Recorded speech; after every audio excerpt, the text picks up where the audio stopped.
Қайырлы күн достар. Қазір мен Шэньчжэнь қаласына келіп, жұмыстарды аяқтап, енді мына Футян деген районына келіп қыдырып жүрміз. Қараңыздар, осындай бір дамыған мемлекеттің дамыған қаласы, әсем табиғаты бар, сонымен бір қатарда биік ғимараттары. Ең қызығы, осындай бір дамыған мемлекетке біз қазақстандықтар үшін безвизалық режим барлығы. Ойлаймын, бұл да біздің бағымызға берілген бір бақыт. Осы сәтті пайдаланып, өзіңіздің бизнесіңізді бастап, Қытайға келіп дамысаңыз болады.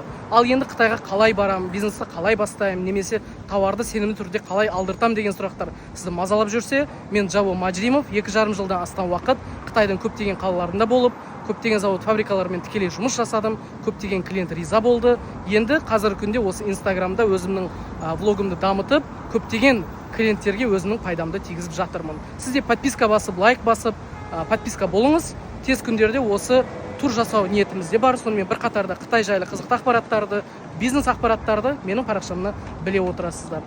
Қараңыздар, егер тағы да сұрақтарыңыз болса, комментке жаза кетіңіздер. Сіздерге пайдам тигеннен қатты қуаныштымын. Тағы бір рет Қытайдың оңтүстігі Шэньчжэнь қаласынан жалынды сәлем. Сіздермен бірге Джабо Мажримов. Қытайда кездескенше.